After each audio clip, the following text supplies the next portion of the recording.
The sound of gunfire still echoed in Dalton Vance's ears 3 years after the war ended, though he never spoke of it to anyone in Provo, Utah Territory. He rode into the valley that spring morning of 1868 with dust on his boots and a heaviness in his chest that no amount of whiskey or hard work could shake, searching for strays from the ranch where he worked as a hired hand, when he saw something that made him pull his horse to a sudden stop. A woman sat in a meadow of wildflowers, her dark auburn hair catching the morning sunlight, an easel set up before her, as she moved a brush across canvas with such concentration she hadn't noticed his approach.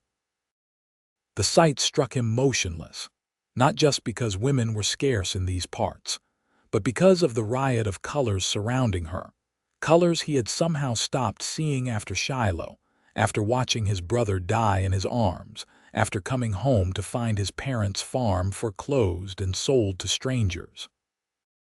Dalton dismounted quietly, not wanting to startle her, but his horse whinnied and her head turned sharply, eyes wide with surprise.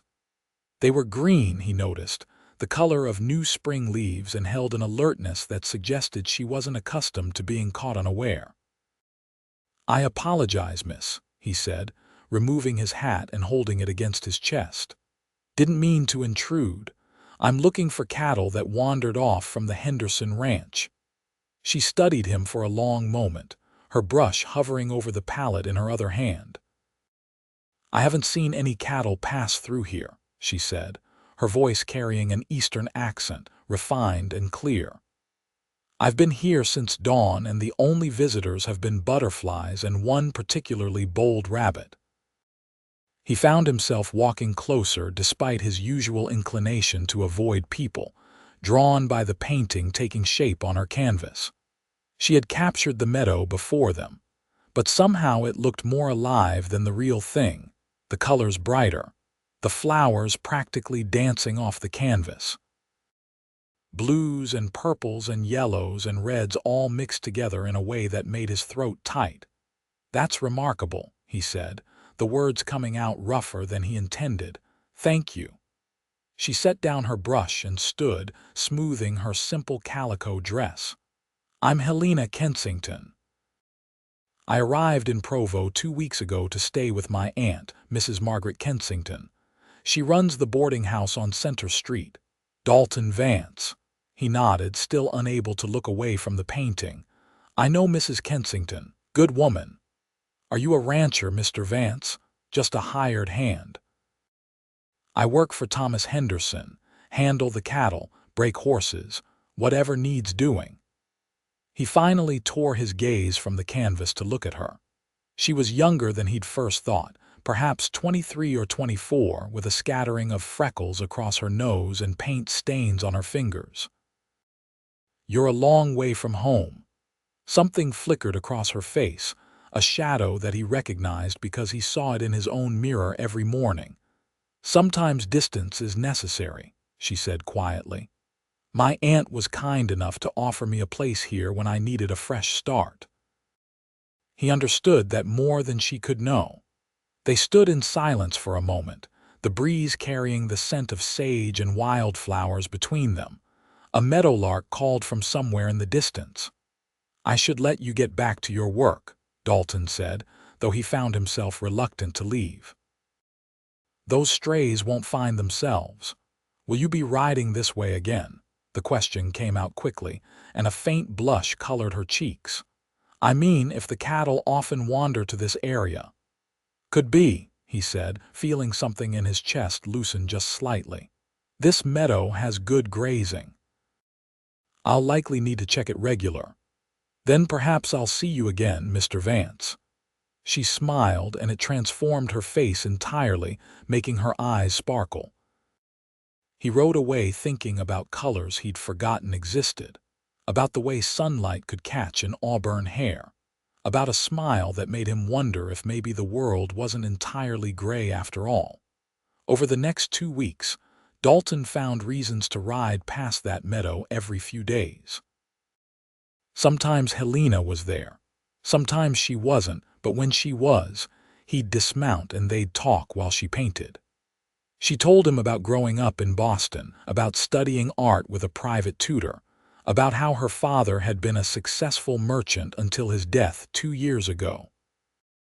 She didn't mention why she'd really come west, and he didn't press. Everyone had secrets out here. That was part of the appeal of the frontier. He told her things he hadn't spoken aloud in years.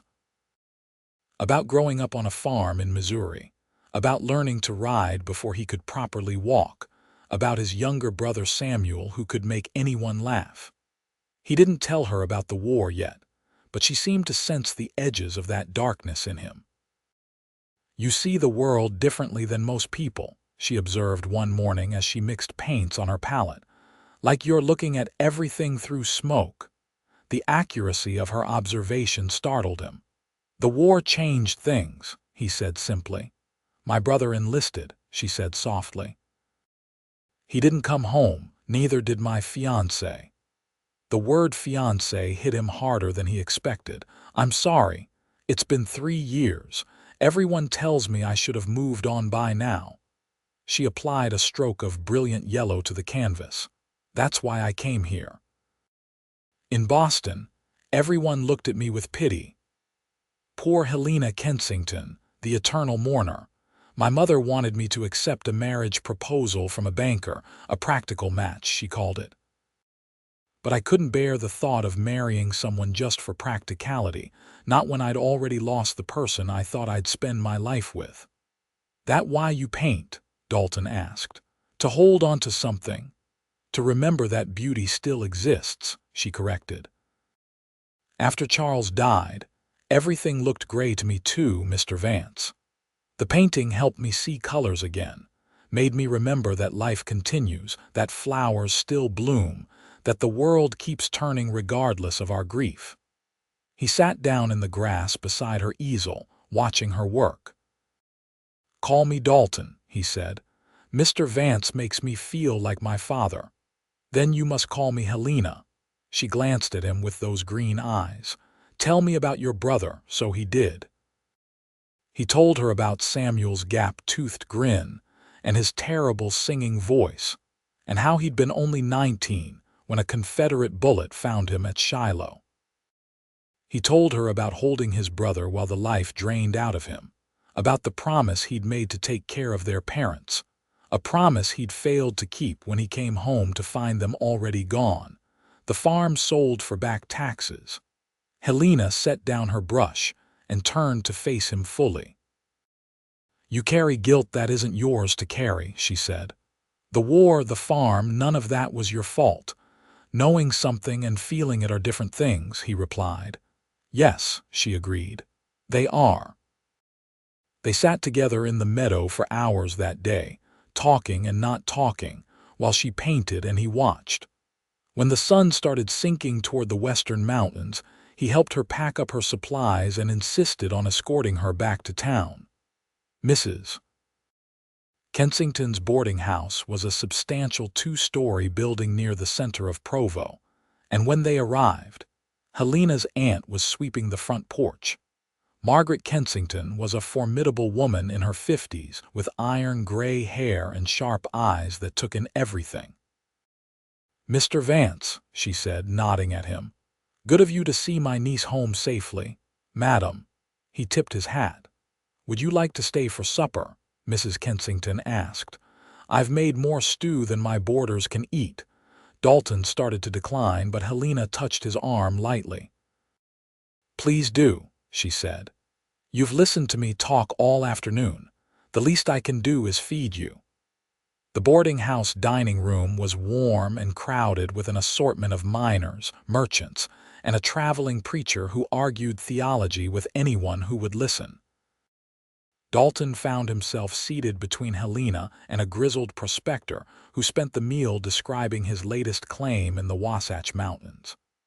Despite the noise and bustle, or perhaps because of it, Dalton felt something ease in him that had been tense for years. After supper, he helped Helena wash dishes in the kitchen while Mrs. Kensington supervised with approval. "You're different than I expected, Mr. Vance," Helena said as she handed him a wet plate to dry. How so? Most cowboys I've encountered are loud and brash. You're quiet, thoughtful. War makes some men loud, he said. Makes others quiet. She studied his face in the lamplight. I'm glad it made you the latter.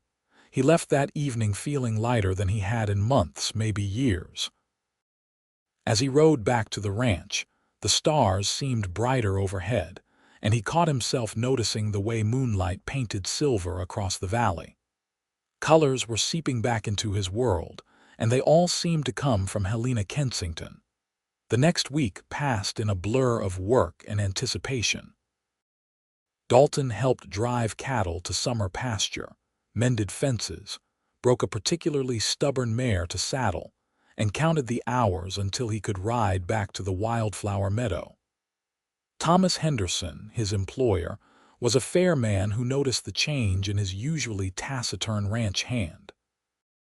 "You've been whistling, Vance," Henderson observed as they worked on repairing a section of corral fence. "In 3 years of working for me, I've never heard you whistle." Dalton hammered a nail with more force than necessary. "Didn't realize I was." Henderson, a weathered man in his 50s with kind eyes, grinned. "Wouldn't have anything to do with that painter girl, would it? The one staying with Margaret Kensington." "News travels fast in a small town," Dalton muttered. "Always does." "Margaret mentioned you've been coming around for supper a few times. Says her niece seems happier too." Henderson clapped him on the shoulder. "It's good to see you living again, son. You've been walking around like a ghost since you got here."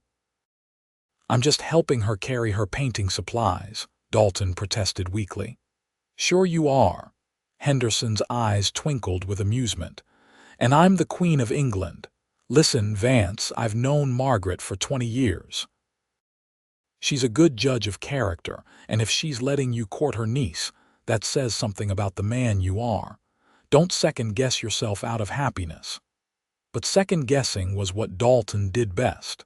As he rode toward the meadow that afternoon, doubts crowded his mind. What did he have to offer someone like Helena? He was a drifter, a hired hand with nothing to his name but his horse, his saddle, and the wages in his pocket. She came from money, from culture, from a world of art and beauty that existed far beyond his reach. Helena was already at the meadow when he arrived, but she wasn't painting. She stood among the wildflowers with her arms wrapped around herself, her shoulders shaking with quiet sobs. Dalton was off his horse in an instant. "Helena, what's wrong?" She turned at his voice, tears streaming down her face. In her hand she held a crumpled letter. "My mother," she managed to say. "She's written to say she's coming to Provo next month. She's arranged for that banker, Mr. Whitmore, to accompany her. She says it's time I stopped this foolishness and returned to Boston to fulfill my obligations." He took the letter from her trembling fingers, skimming the formal, cold words that made it clear Helena's mother viewed her daughter's time in Utah Territory as a temporary lapse in judgment. The letter spoke of duty, propriety, and the scandal Helena was causing by remaining unmarried at her age. "You don't have to go back," Dalton said, the words coming from somewhere deep and fierce inside him. "Don't I?" Helena looked at him with red-rimmed eyes. "What choice do I have? I have no money of my own. Everything I inherited from my father is controlled by my mother until I marry or turn 30. That's 6 years away, Dalton. 6 years is a long time to impose on my aunt's generosity." "Then marry someone else," he said, his heart hammering. "Marry someone who'll let you paint, who'll let you stay here where you're happy." She stared at him. "Are you suggesting I marry a stranger?" "No." He took off his hat, running a hand through his dark hair. "I'm suggesting you marry me." The words hung in the air between them, and he couldn't believe he'd said them. He'd known her barely 3 weeks. This was insane. But looking at her tear-stained face, at the fear in her eyes, at the thought of returning to a life that suffocated her, He knew he meant every word. "You don't want to marry me," Helena said, but her voice wavered. "You don't even really know me." "I know you see the world in colors I forgot existed," he said roughly. "I know you're brave enough to come out here alone, to start over when everything familiar was taken from you. I know that when I'm with you, the weight I've been carrying since Shiloh feels lighter. Maybe that's not enough for a normal marriage, but this wouldn't be a normal marriage, would it? It'd be a practical arrangement, just like your mother wants, except you'd be choosing the terms."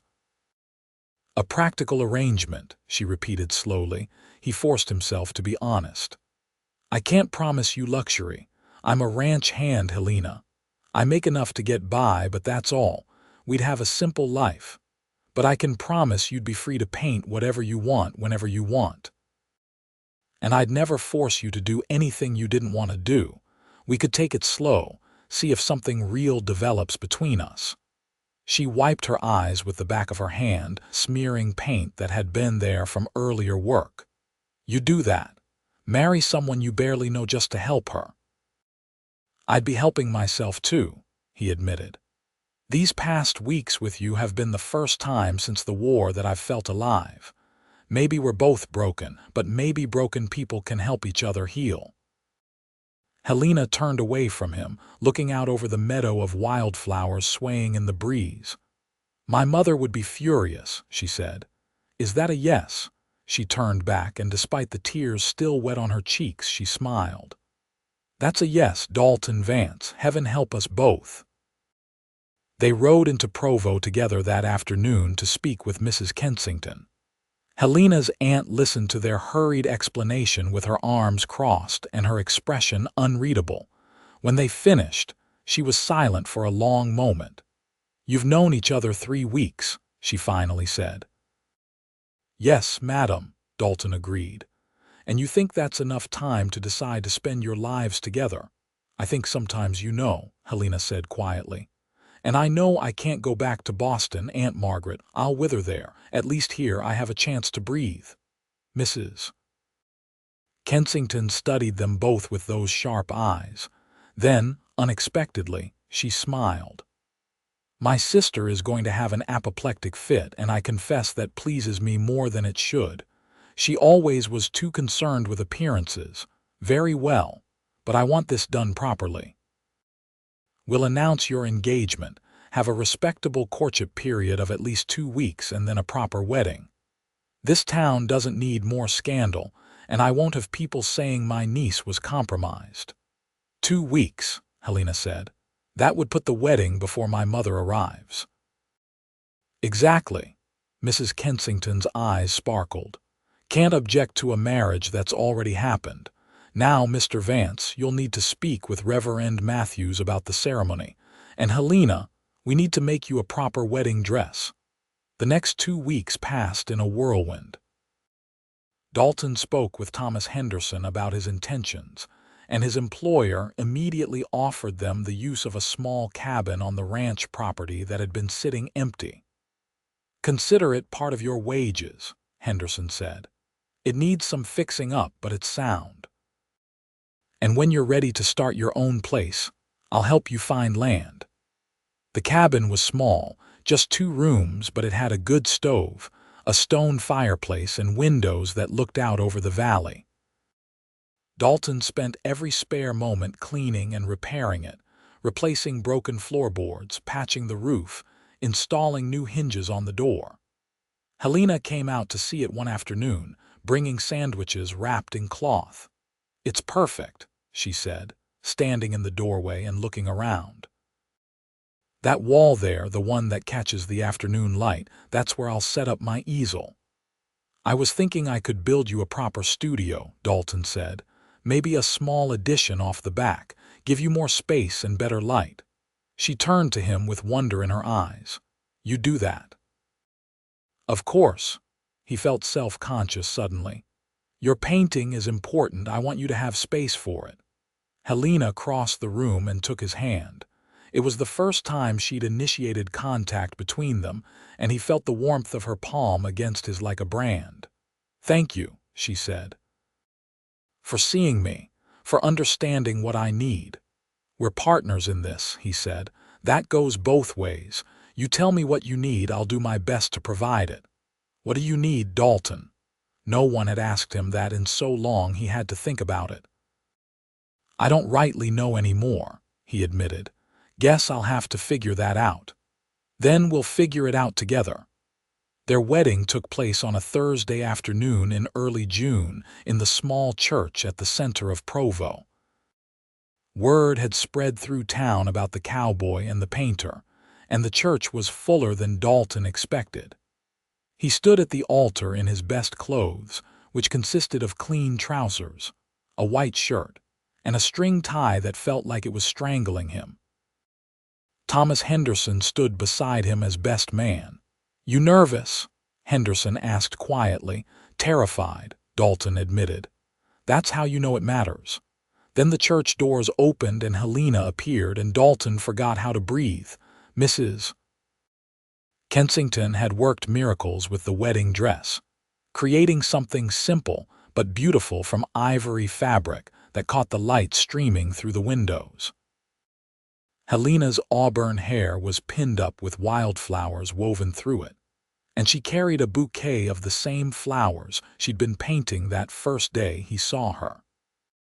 She walked down the aisle on her aunt's arm, her eyes locked on his, and Dalton felt something shift in his chest, some locked door swinging open. This wasn't just a practical arrangement anymore. Somewhere in the past 3 weeks, he'd fallen in love with her strength and her sadness and the way she saw beauty everywhere she looked. Reverend Matthews performed the ceremony with warmth and humor, speaking about partnership and commitment and the courage it took to build a life with another person. When it came time for the vows, Dalton's hands shook slightly as he took Helena's. I, Dalton Vance, take you, Helena Kensington, to be my wife, he said, meaning every word. I promise to honor you, to support your dreams, and to stand beside you through whatever comes. I promise to help you see colors when the world turns gray, just as you've done for me. Helena's eyes glistened with tears. I, Helena Kensington, take you, Dalton Vance, to be my husband. I promise to honor you, to stand with you through joy and sorrow, and to remind you every day that you deserve happiness. I promise to paint our life together in the brightest colors I can find. When Reverend Matthews pronounced them husband and wife, Dalton kissed her carefully, aware of all the eyes watching them. But Helena kissed him back with a warmth that suggested this marriage might become more than practical much sooner than he'd expected. The reception at Mrs. Kensington's boarding house was rowdy and joyful, with music and dancing and more food than seemed possible. Dalton found himself pulled into conversations with townspeople he'd barely spoken to in 3 years, all of them eager to congratulate him and offer advice about marriage. Helena glowed beside him, laughing and talking, transformed from the quiet woman who'd stood alone in a meadow. As evening fell, they rode out to their cabin together. Dalton had borrowed Henderson's wagon and filled the back with Helena's belongings, her easel and paints and canvases carefully packed. The sun was setting as they arrived, painting the sky in shades of orange and pink and purple. Look at those colors, Helena said softly, standing beside the wagon. I'll never be able to mix paints that capture that exactly. That's what makes it special, Dalton said. Some things exist just in the moment. They unloaded the wagon together, working in comfortable silence. Dalton had lit lanterns inside before the wedding, and the cabin glowed warm and inviting. He'd been unsure about the sleeping arrangements, had even considered offering to sleep in the barn until she was comfortable, but Helena had been clear when they discussed it. We're married, she'd said practically. We'll share a bed. I trust you, Dalton. Now, standing in the cabin with the door closed behind them, Dalton felt that nervousness return. Helena must have sensed it because she smiled and touched his arm. "We don't have to figure everything out tonight," she said. "We have time." They changed for bed in separate corners of the cabin, modest and careful, and when they lay down together in the narrow bed, they kept a respectful distance. But sometime in the night, Dalton woke to find Helena pressed against his side, her head on his shoulder and his arm wrapped around her. She was crying softly in her sleep. He held her gently, not waking her, and stroked her hair until the crying stopped. In the morning, neither of them mentioned it, but something had shifted between them. They'd both been pretending to be stronger than they were, and the vulnerability of that night moment created a deeper intimacy than any physical act could have. Their marriage settled into a rhythm over the following weeks. Dalton worked on the ranch during the day while Helena painted, sometimes in the cabin, sometimes returning to her wildflower meadow. In the evenings, they cooked together, talking about their days. Slowly, they learned each other's habits and quirks, the small details that made up a life together. Dalton learned that Helena sang quietly to herself while she painted, old hymns and folk songs in a voice that wasn't particularly good but was uniquely hers. He learned that she took her coffee with too much sugar, and that she always checked the latches on the windows twice before bed. He learned that thunderstorms frightened her, sending her seeking comfort in his arms, though she never explained why. Helena learned that Dalton had nightmares about the war, thrashing and calling out his brother's name. She learned to wake him gently, with a hand on his shoulder and her voice pulling him back to the present. She learned that he was a man of few words but deep feelings, that he showed love through actions rather than declarations. She learned that beneath his quiet exterior lived a fierce protectiveness, and a capacity for tenderness that surprised them both. A month after their wedding, a letter arrived from Helena's mother. Mrs. Kensington brought it to the cabin personally, her face grim. "Brace yourselves," she warned. "My sister is not happy." The letter was indeed furious, filled with accusations of impropriety, demands that Helena return to Boston immediately, and threats to disinherit her completely. Mr. Whitmore had been humiliated by being dragged across the country only to discover his intended bride already married. Mrs. Kensington, the letter stated, had betrayed her own family. And as for this cowboy Helena had thrown herself away on, he was clearly a fortune hunter taking advantage of a naive young woman. Helena read the letter twice, then carefully folded it and walked to the fireplace. She tossed it into the flames and watched it burn. "That's that, then," she said calmly, though Dalton could see her hands trembling. "I'm officially disowned." "I'm sorry," he said, meaning it. "I know that can't be easy. It's easier than going back would have been." She turned to face him. "I have no regrets, Dalton. Do you?" He crossed the room and pulled her into his arms, something he'd grown comfortable doing over their weeks together. "Not a single one," he said against her hair.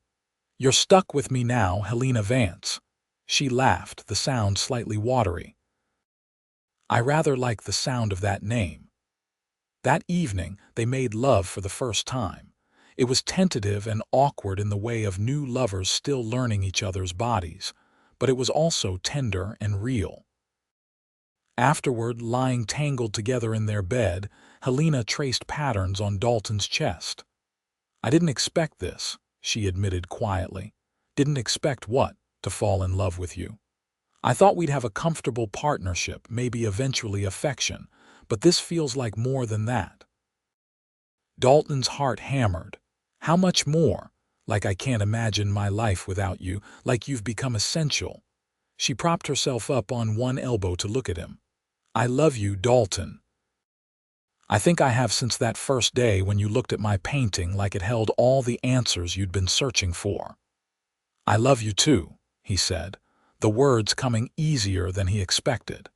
"You made me remember what living feels like. You painted color back into my gray world, Helena."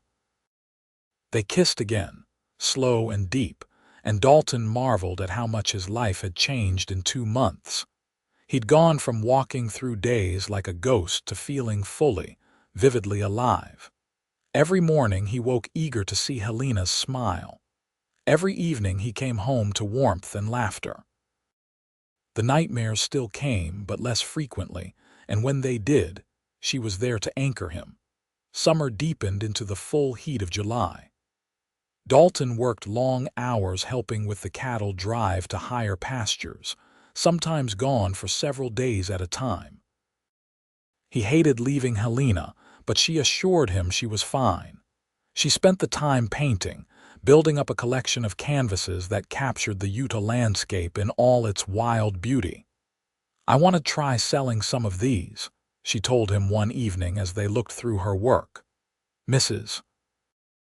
Jensen at the general store mentioned that travelers passing through sometimes buy artwork.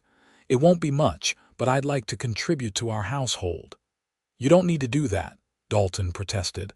"I provide for us." "I know you do.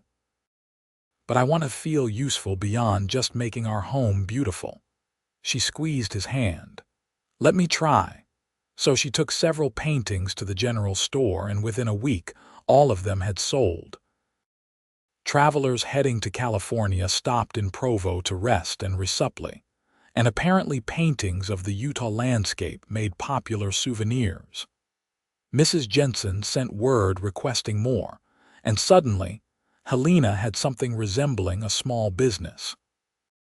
Thomas Henderson stopped by the cabin one evening in early August with a proposition. "I've been thinking," he said as Helena served him coffee. "That old barn on the south section, the one that's falling apart. What if we tore it down and built a new one, and while we're at it, added a proper art studio for your wife? I've got the lumber, and I figure we could get it done before winter." Dalton looked at his employer in surprise. "That's generous, sir, but I can't ask you to do that." "You're not asking. I'm offering. Consider it an investment. If Helena's artwork is bringing money into Provo, that's good for all of us. Besides, you're the best hand I've ever had, Vance. I'd like to see you stick around, and I figure keeping your wife happy is the way to ensure that." Helena's eyes shone with gratitude. "Thank you, Mr. Henderson. That would be wonderful." They started construction the following week, with several ranch hands pitching in.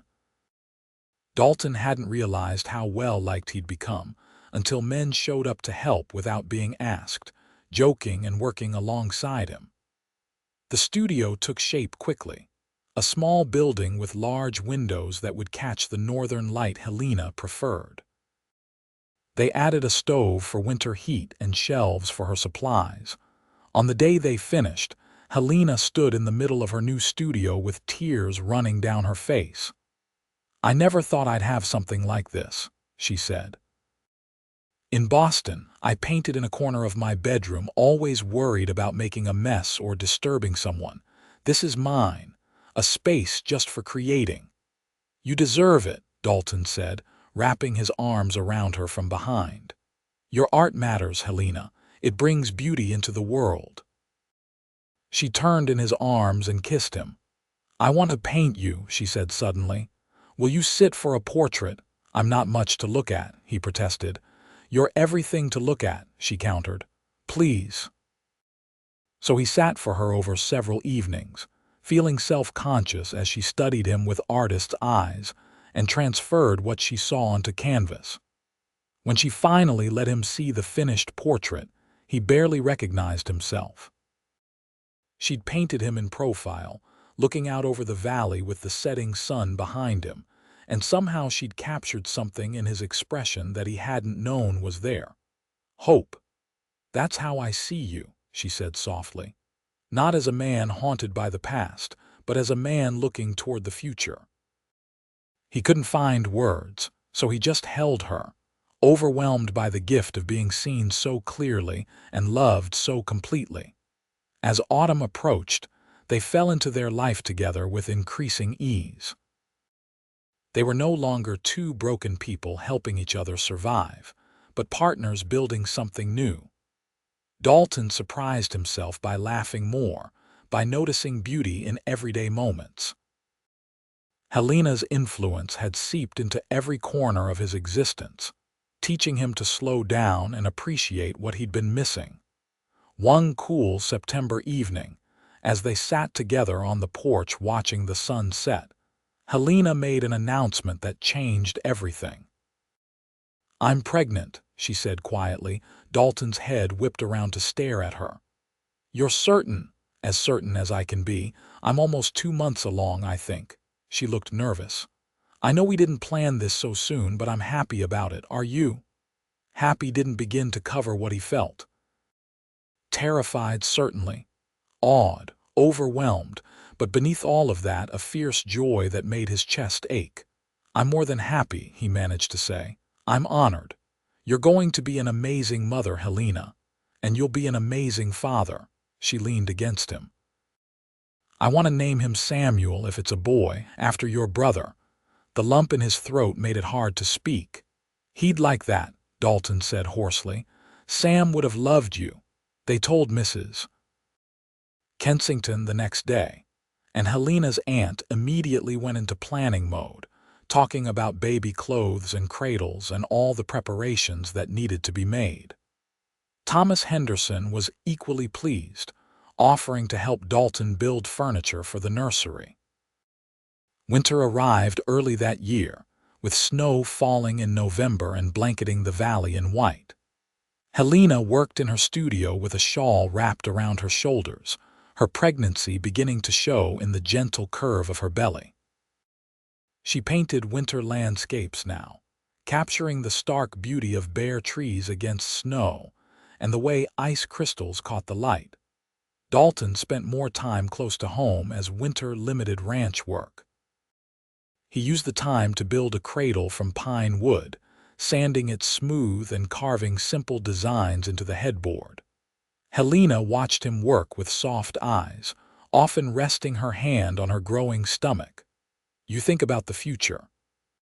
she asked him one evening as he put the finishing touches on the cradle. "All the time now," he admitted. "I think about teaching our child to ride, about you painting while the baby plays at your feet, about growing old together and watching sunsets from this porch." "I think about those things too." She smiled. "I also think about how lucky I am. If I'd stayed in Boston, if I'd married Mr. Whitmore, I'd be living a comfortable life but dying inside. Instead, I'm here with you, doing work I love, creating a family. I have everything I never knew I needed." Christmas came, and they celebrated quietly, just the two of them. Dalton surprised Helena with paints he'd ordered from Denver, expensive pigments in colors she'd mentioned wanting. She surprised him with a painting she'd done in secret, a portrait of the two of them standing in her wildflower meadow, his arm around her and her head on his shoulder. "This is how I want to remember us," she said as he studied it. "The way we were when we first found each other." "We'll hang it over the mantel," he decided, "so we never forget." The winter was hard, with storms that kept them inside for days at a time, but those long evenings by the fire became some of Dalton's favorite memories. They talked for hours, sharing stories from their pasts, making plans for their future, simply being together. Helena taught him about art, about color theory and composition. He taught her about ranching, about reading weather and understanding animal behavior. In March, when the snow began to melt and the first brave flowers pushed through the half-frozen ground, Helena's labor began. Mrs. Kensington had prepared them as best she could, and she arrived at the cabin with Dr. Morrison, Provost's physician, in tow. Dalton spent the longest day of his life pacing outside the cabin while Helena labored inside. Thomas Henderson came to sit with him, offering quiet companionship. As evening fell and Helena's cries grew louder, Dalton felt panic rising. What if something goes wrong? He asked Henderson, his voice raw. "I can't lose her. I can't survive that." "She's strong," Henderson assured him. "Have faith." Just as the sun finished setting, a baby's cry pierced the air. Dalton froze, listening. Mrs. Kensington appeared in the doorway, her face tired but smiling. "Come meet your son," she said. Dalton stumbled into the cabin to find Helena propped up in bed, exhausted and radiant, holding a tiny bundle. She looked up at him with tears streaming down her face. "Dalton, come see him. Come see Samuel." He approached slowly, almost reverently, and looked down at the tiny, red-faced infant in Helena's arms. His son. The baby had a shock of dark hair and was waving one small fist angrily at the world. Dalton felt his heart break open in the best possible way. "He's perfect," Dalton whispered. "You're perfect. Helena, I don't know how to thank you." "Thank me by holding your son," she said, offering the baby to him. Dalton took the infant carefully, terrified he might break something, but Samuel immediately calmed in his arms. The baby's eyes opened briefly, unfocused and dark, before closing again. Dalton felt tears on his own face and didn't bother wiping them away. "Hello, Samuel," he said softly. "Welcome to the world. Your Uncle Sam would have been so proud to share his name with you." Helena watched them with love shining in her tired eyes. "Look at us," she said. "We're a family." "We are," Dalton agreed, still marveling at the small weight in his arms. "We really are." The weeks following Samuel's birth were a blur of sleepless nights and constant worry, but also profound joy. Dalton discovered depths of tenderness in himself he hadn't known existed. He could spend hours watching his son sleep, memorizing every detail of that tiny face. Helena took to motherhood naturally, despite her exhaustion, and often sketched the baby while nursing him. As spring advanced, they settled into new rhythms.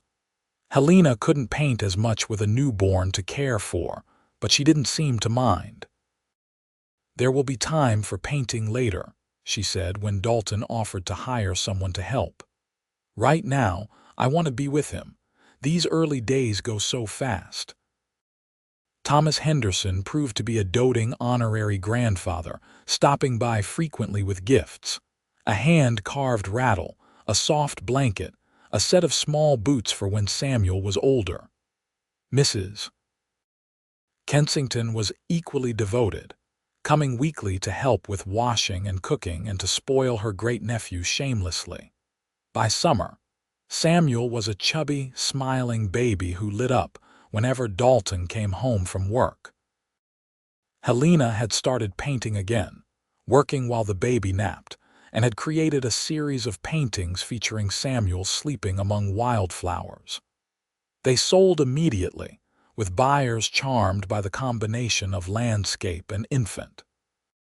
One evening in July, on their first wedding anniversary, Dalton and Helena sat on the porch watching Samuel play with a wooden toy horse on a blanket at their feet. The sun was setting over the Wasatch Mountains, painting the sky in brilliant colors. "A year ago, we barely knew each other," Helena mused. "I was so scared of what we were doing, but trying to be brave." "I was terrified," Dalton admitted. "I thought you'd realize you'd made a mistake and leave. And now—" He looked at her, at the way the sunset lit her auburn hair, at the contentment in her face. "Now I can't imagine life without you. You and Samuel are my whole world. You brought color back, Helena.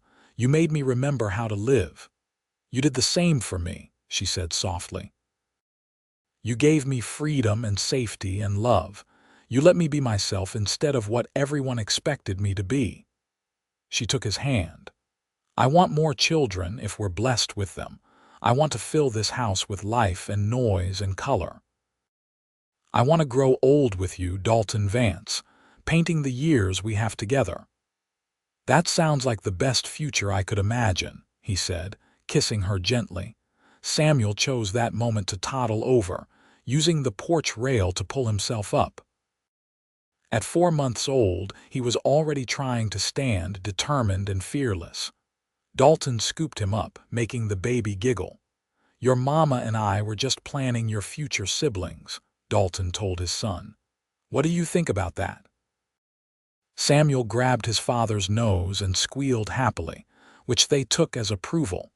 The years that followed brought both challenges and joys. Helena had another baby, a daughter they named Rose, when Samuel was 2. She was born with her mother's green eyes and her father's dark hair, and from the moment she could hold a brush, she wanted to paint like her mama. 2 years after Rose came twin boys, James and Joseph, who kept their parents constantly busy with their mischief and energy. Dalton continued working for Henderson, but he'd also saved enough to buy a small parcel of land adjacent to the ranch. They built a larger house there, with room for their growing family and a proper studio for Helena. Her paintings had become well known throughout Utah Territory, and she occasionally received commissions from wealthy families wanting portraits or landscapes. But she still painted best in her Wildflower meadow, the place where Dalton had first found her. She took the children there on warm days, teaching them to see the beauty in nature, to capture color and light. Samuel showed promise as an artist, while Rose preferred writing stories. The twins were still too young to show much interest in anything beyond catching frogs and climbing trees. Thomas Henderson passed away when Samuel was 8, leaving a portion of his ranch to Dalton in his will. "You were like a son to me," the will read. "I want you to have the land to build your dreams on." Mrs. Kensington lived to see all 4 grandchildren born, passing peacefully in her sleep when the twins were 3. Through it all, Dalton and Helena's love deepened and matured. They had arguments, certainly, and difficult times when money was tight or the children were sick. But they faced everything together, partners in the truest sense. The gray world that had existed before Helena remained only in memory, replaced by a life full of color and warmth. On their 10th wedding anniversary, Helena painted one more portrait of them standing in the Wildflower meadow. They were older now, with lines on their faces and silver threading through their hair, surrounded by their 4 children. But the love in the painting was unmistakable, radiating from every brushstroke. "This is us," Helena said as Dalton studied the painting. "This is what we built together." "It's beautiful," he said, pulling her close, "just like you, just like our life." "Do you remember when you proposed to me?" she asked. "You said maybe broken people could help each other heal." "I remember." "We're not broken anymore, Dalton. We're whole. We're happy. You healed me, and I healed you, and together we created something neither of us could have imagined alone." He kissed her then, deep and sweet, still feeling the same flutter in his chest he'd felt that first day when he'd seen her painting among the wildflowers. "I love you, Helena Vance. For now and always." "For now and always," she echoed, smiling against his lips. Their children grew up strong and happy, raised with love and laughter and the freedom to pursue their own dreams.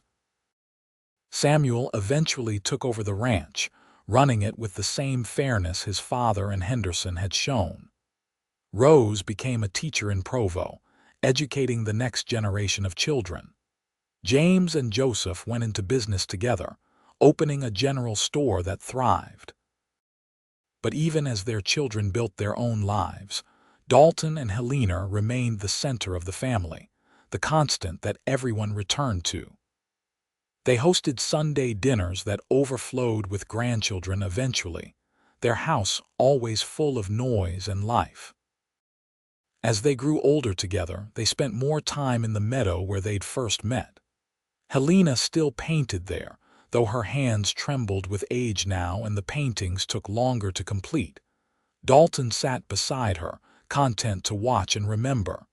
"You have any regrets?" Helena asked him one summer day when they were both in their 60s. "About marrying a stranger, about the life we built." Dalton thought about it seriously, looking back over 35 years of marriage. He thought about the challenges they'd faced, the children they'd raised, the losses they'd endured together. He thought about waking up beside her every morning, about growing old with her hand in his. "Not a single one," he said finally. "You were the best decision I ever made, Helena. You brought light back into my life when I thought I'd never find it again. You saved me too," she said. "From a life of gray obligation and suffocated dreams. You gave me color, Dalton. You gave me everything." They sat together in the meadow as the sun set, surrounded by the wildflowers that had witnessed the beginning of their story. The flowers still bloomed every spring, painting the landscape in brilliant hues, a reminder that beauty persisted, that love endured, that two broken souls had found each other and created something whole. When Helena passed away peacefully in her sleep at 72, Dalton grieved deeply, but without regret. She had lived a full life doing work she loved, surrounded by family she adored. He scattered some of her ashes in the wildflower meadow and kept the rest in an urn on the mantel, beside the painting she'd done of them when they first fell in love. He lived 3 more years after she died, spending his days with his children and grandchildren, still working the ranch despite his age. But everyone knew part of him had gone with Helena. He spoke of her often, always with love, telling their grandchildren stories about how a woman painting wildflowers had changed everything for a cowboy who'd forgotten how to see color. On a spring morning with wildflowers just beginning to bloom, Dalton's children found him in the meadow, sitting peacefully against a tree with Helena's final painting in his lap. He had passed sometime during the night, a slight smile on his weathered face, looking out over the flowers one last time. They buried him beside Helena on a hill overlooking the meadow, with a simple headstone that read, "Dalton Vance, beloved husband and father, he learned to see color again." Samuel, now middle-aged with children of his own, stood at the grave after the funeral with his siblings gathered around him. "They had a good life," he said quietly. "They loved each other until the very end. More than that," Rose added, wiping tears from her eyes. "They saved each other. Mama always said Dad was walking through life like a ghost until he met her, and she was suffocating under expectations. Together, they found freedom and joy." "That's what I want," said Samuel's oldest daughter, a young woman of 19 who had inherited her grandmother's talent for painting. "A love like theirs, something real and deep and transformative." "Then find someone who sees you for who you truly are," Samuel told her, remembering the lessons his parents had taught him. "Someone who brings color into your world and lets you bring color into theirs. That's what Mama and Dad had. That's what made them so happy." The family gathered that evening at the old house, now maintained by Samuel and his wife. The walls were covered with Helena's paintings, a lifetime of work capturing the beauty of the Utah landscape. But the place of honor over the mantel still belonged to that first painting of Dalton and Helena in the meadow, young and hopeful, standing together at the beginning of their journey. As the sun set, and the family shared stories about Dalton and Helena, laughter mixed with tears, someone suggested they visit the meadow the next morning to see the wildflowers in bloom. It became a tradition after that, a pilgrimage each spring to the place where it all began. Years passed, and the story of the cowboy and the painter became family legend, passed down through generations. The paintings Helena had created increased in value, but the family kept most of them, treasuring them not for their monetary worth but for the love and joy captured in every brushstroke. The ranch continued to thrive under Samuel's stewardship, and eventually his sons, remaining in the family for generations. The meadow was preserved as well, protected from development, ensuring that wildflowers would continue to bloom there every spring. And sometimes, when the light hit just right and the flowers swayed in the breeze. Visitors to the meadow reported seeing the ghost of a woman painting among the wildflowers, with a tall cowboy standing nearby watching her with love in his eyes. The locals smiled at these stories, choosing to believe that some loves were strong enough to transcend even death, that Dalton and Helena were still together somehow, still finding color and beauty in the world they'd loved so much. The little cabin where they'd first lived together remained standing long after the larger house had been built, maintained as a piece of family history. Inside, the walls still held some of Helena's earliest Utah paintings, and the cradle Dalton had built for Samuel sat in the corner. The studio he'd built for her became a sort of shrine, with her brushes and paints preserved exactly as she'd left them. On their 100th wedding anniversary, the family gathered for a celebration of Dalton and Helena's life and love. There were over 60 descendants present, from great-great-grandchildren to elderly grandchildren, all of them carrying pieces of Dalton's strength or Helena's artistic spirit or both. Samuel's daughter, now a renowned painter herself, unveiled a mural she'd created for the occasion. It showed the full arc of Dalton and Helena's story, from that first meeting in the meadow through the raising of their family to their final years together. But at the center of the mural, she'd recreated Helena's original painting of the two of them in the wildflowers, young and in love and full of hope. "This is our heritage," she told the assembled family. "Not just the land they left us or the paintings hanging on our walls, but the example they set. They taught us that it's never too late to start over, that love can heal even the deepest wounds, that two people committed to each other can build something beautiful from broken pieces. That's the legacy we carry forward." The family toasted to Dalton and Helena, to love and resilience and new beginnings. And that night, as the stars came out over Utah, someone swore they saw two figures walking hand in hand through the wildflower meadow, young again and together, painting their way through eternity in colors that never faded. The story of the cowboy who found a woman painting wildflowers, who realized she painted color back into his gray world, lived on not just in family legend but in the very landscape of Utah territory. The meadow bloomed faithfully every spring, a testament to natural beauty and enduring love.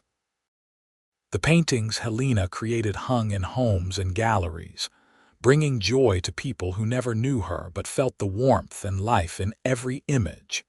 And in Provo, now grown from a small frontier town into something larger, people still told the story of Dalton and Helena Vance to their children.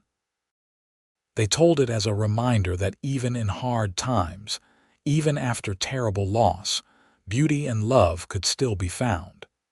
They told it as proof that two people who chose each other, who committed to building a life together, could create something that outlasted their years on Earth. The house Samuel's family maintained became something of a pilgrimage site for artists and romantics. People drawn by the story of the woman who fled Boston's suffocating expectations to find freedom and love in the Wild West. They came to see her paintings, to walk through the meadow where she'd first met Dalton, to stand in the studio he'd built for her, and feel the love that had made such a gesture possible. One such visitor was a young woman from Philadelphia, arriving in Utah over 100 years after Helena had first come west. She was an artist fleeing her own set of expectations, looking for space to breathe and create. Samuel's great-grandson showed her the meadow, told her the story, and somewhere in the telling, something shifted between them. Love, it seemed, had a way of returning to that meadow, finding those who needed it most, because that was the true magic of Dalton and Helena's story. It wasn't just about two people who found each other in 1868. It was about the enduring truth that love transforms, that art heals, that two broken souls can make each other whole. It was about seeing color in a gray world, about choosing hope over despair, about building something beautiful from the ashes of loss. Their story proved that the Wild West wasn't just about gunfights and gold rushes and manifest destiny. It was also about second chances, about reinvention, about people brave enough to risk their hearts on an uncertain future. Dalton and Helena had both lost so much before finding each other, but they'd had the courage to try again, to believe that happiness was still possible. And in choosing each other, in building their life together one day at a time, they'd created a love story for the ages. Not because it was perfect or easy or without struggle, but because it was real. Because they'd seen each other truly, flaws and fears and all, and loved each other anyway. Because they'd made a commitment and honored it through joy and sorrow, sickness and health, until death parted them. The wildflowers in the meadow bloomed on, indifferent to human stories, following their own ancient rhythms. But in their annual resurrection, in their brilliant colors painting the landscape new each spring, they carried the echo of Helena's first canvases, of Dalton's awakening, of a love that had changed two lives completely. And perhaps that's what made their story worth telling and retelling, worth preserving and celebrating. In a world that often felt too gray, too hard, too full of loss, Dalton and Helena proved that color could return, that joy could bloom again, that love had the power to transform everything. Their legacy lived on not just in descendants or paintings, but in the example they'd set, that it was worth being brave, worth risking your heart, worth believing that somewhere out there was a person who would see you truly and love you completely. That even when you felt broken beyond repair, the right person at the right time could help you heal. That two people with nothing but love and determination could build a life worth living. As the sun set over Utah Territory on countless evenings after Dalton and Helena were gone, the wildflowers in their meadow glowed with the last light of day, painting the landscape in shades of gold and orange and purple. And somewhere in those colors, in that beauty that returned faithfully with each season, lived the spirit of a cowboy and a painter who had found each other when they both needed saving, and who had spent their lives saving each other over and over again. That was their gift to the world.